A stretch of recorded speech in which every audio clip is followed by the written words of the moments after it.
بسم اللہ الرحمن الرحیم۔ سامعین، آج بہت ہی امپورٹنٹ موضوع کے ساتھ میں پھر حاضر خدمت ہوں۔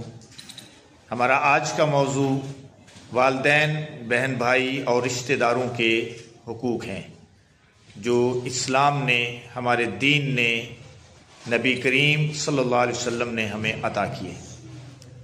حقوق العباد کی بات کرتے ہیں۔ سب سے پہلے حقوق العباد کا معنی ہے بندوں کے حقوق۔ یاد رکھیے، حقوق اللہ کا معنی ہے اللہ کے حق، اللہ کے حقوق۔ حقوق اللہ کے معنی اللہ کے حقوق، اور حقوق العباد کے کیا معنی؟ بندوں کے حقوق۔ اللہ نے قرآن میں اقیم الصلاۃ وآتوا الزکاۃ فرمایا۔ اقیم الصلاۃ میں اللہ نے اپنے حق کو بیان کیا، اور وآتوا الزکاۃ میں اللہ نے اپنے بندوں کے حق کو بیان کیا۔ اللہ تعالیٰ نے ہم پر اپنے حقوق کے ساتھ اپنے بندوں کے حقوق بھی لازم فرمائے ہیں۔ ان حقوق کو حقوق العباد کہا جاتا ہے۔ حقوق العباد میں والدین، اساتذہ اکرام، بہن بھائی، رشتہ دار، حتیٰ کہ ہمارے نیبرز، ساتھی، خواتین کے حقوق اور بچوں کے حقوق تک شامل ہیں۔ آخرت کی کامیابی کے لیے جیسے اللہ تعالیٰ کے حقوق ادا کرنا ضروری ہے، اسی طرح اس کے بندوں کے حقوق بھی ادا کرنا ضروری ہے۔ بلکہ اللہ تعالیٰ اپنے حق تو معاف کر سکتا ہے، مگر اپنے بندوں کے حقوق معاف نہیں کرے گا۔ اب والدین کے حقوق پہ کچھ بات کرتے ہیں۔ تمام لوگوں میں سب سے پہلا حق اگر کسی کا ہے تو وہ والدین کا ہے۔ اللہ نے قرآن پاک کے اندر بڑے ہی واضح اور صریح الفاظ کے اندر والدین کے حقوق کی شقوں کو بیان کیا ہے۔ وَقَضَىٰ رَبُّكَ أَلَّا تَعْبُدُوا إِلَّا إِيَّاهُ وَبِالْوَالِدَيْنِ إِحْسَانًا، اور تیرے رب نے یہ فیصلہ کیا ہے کہ روئے زمین پر اس کے سوا کسی کی عبادت نہیں ہو سکتی، اور والدین کے ساتھ حسن سلوک کیا جائے۔ آگے پھر یہ آیتیں ساری پڑھیں تو والدین کے حقوق کی باقاعدہ ساری شقیں سامنے آ جاتی۔ اختصار کے پیش نظر میں آپ کے سامنے بات کرتا ہوں۔ ماں باپ اپنی اولاد کے لیے ہر دکھ، تکلیف، خندہ پیشانی کے ساتھ برداشت کرتے ہیں کہ نہیں کرتے؟ ہر دکھ سہتے ہیں، اور ماں باپ چاہتے ہیں کہ ان کی اولاد کامیاب ہو جائے۔ ہر والدین کی یہ خواہش ہوتی ہے، وہ اولاد کی خوشی کے لیے کسی بھی قربانی سے دریغ نہیں کرتے، ساری زندگی اپنی اولاد کے لیے محنت کرتے ہیں۔ نبی پاک صلی اللہ علیہ وسلم نے والدین کی نافرمانی کو گناہ کبیرہ قرار دیا ہے۔ کیا؟ گناہ کبیرہ۔ اور ہم صبح و شام، رات دن اپنے والدین کی نافرمانی کرتے ہیں اور خدا سے بالکل نہیں ڈرتے۔ خدا سے ڈرنا چاہیے۔ وہ والدین جنہوں نے اپنی ساری زندگی آپ کے عیش اور آرام کے لیے اور آپ کی کامیابی کے لیے محنت کرتے ہوئے، دعائیں مانگتے ہوئے گزار دی، وہ والدین جب آپ ان کی نافرمانی کرتے ہیں نا تو ان کے دل چڑ جاتے ہیں، وہ غم کی تصویر بن کر رہ جاتے ہیں۔ تو میرے نبی پاک صلی اللہ علیہ وسلم نے والدین کی نافرمانی کو گناہ کبیرہ قرار دیا ہے۔ آپ صلی اللہ علیہ وسلم نے یہ بھی ارشاد فرمایا، اللہ کی رضا والد کی رضا ہے، اور اللہ کی ناراضگی والد کی ناراضگی ہے۔ یہ بخاری شریف کی حدیث ہے۔ اب کچھ ماں باپ کے حقوق ہیں، میں آپ کے سامنے رکھتا ہوں مختصر۔ ماں باپ کا کہا مانا جائے۔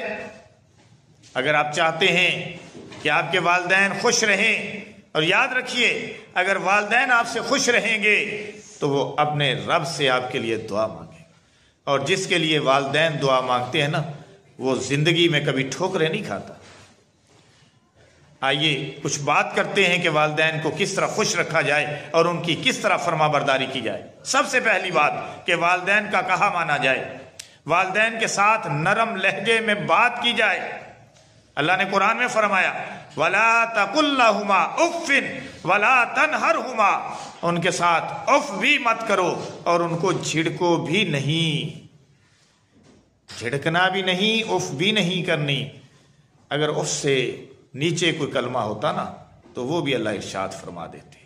اپنے والدین کو اف، تف، ایسے الفاظ ان کے لیے استعمال نہیں کرنے چاہیے جو ان کے لیے ناگواری کا باعث بنے۔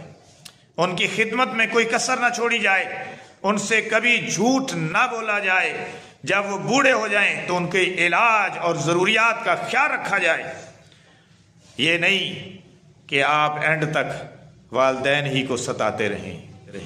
ارے جب والدین بوڑھے ہو جاتے ہیں، ساری زندگی انہوں نے آپ کے آرام اور عیش کا خیال رکھا ہے، کما کما کے آپ کو کھلایا ہے، کیا آپ اپنی کمائی سے اپنے والدین کے لیے کچھ نہیں کر سکتے؟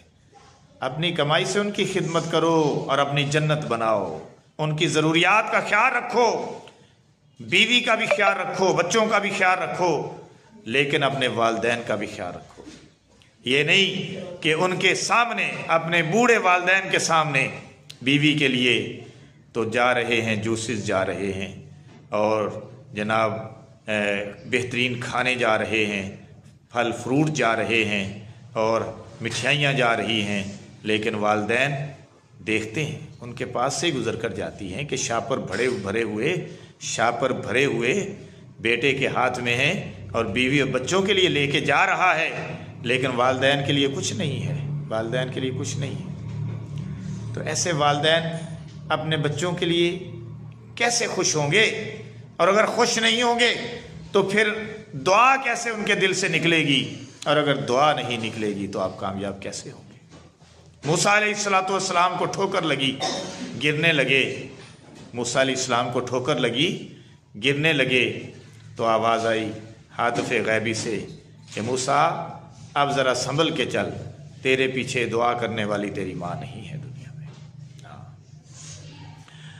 تو میں کیا کہہ رہا تھا کہ والدین کے علاج معالجے کا خیال کیا جائے، ماں باپ کے رشتہ داروں سے اچھا سلوک کیا جائے، دنیا سے رخصت ہو جائیں، ان کے لیے دعائے مغفرت کی جائے۔ کبھی کبھی اپنے والدین کی قبر پہ چلے جایا کرو جن کے والدین فوت ہو چکے ہیں۔ ہاں یہ بھی ہے کہ جب والدین فوت ہو جائیں تو میرے نبی پاک صلی اللہ علیہ وسلم نے کیسا انتظام کر دیا ہے کہ جب آپ پڑھتے ہیں نا التحیات، پھر اس کے بعد درود پاک، پھر اس کے بعد کیا پڑھتے ہیں؟ ربی جعلنی مقیم الصلاۃ ومن ذریتی ربنا وتقبل دعا ربنا اغفر لی ولوالدی وللمؤمنین یوم یقوم الحساب۔ میرے نبی پاک نے نماز ہی میں والدین کے مغفرت کی دعا کو رکھوا دیا ہے، اس لیے کہ ہو سکتا ہے میرے امت کے لوگ والدین کے لیے مغفرت کی دعا کرنا بھول جائیں، لیکن جب نماز پڑھیں گے تو اس میں تو پھر دعا ہو جائے گی نا۔ دیکھو کیسا انتظام کیا ہے میرے نبی پاک صلی اللہ علیہ وسلم نے۔ ان باتوں کا خیال رکھیں، جب والدین فوت ہو جائیں تو ان کے لیے دعائے مغفرت کریں۔ اللہ پاک عمل کی توفیق عطا فرمائے۔ والسلام ورحمۃ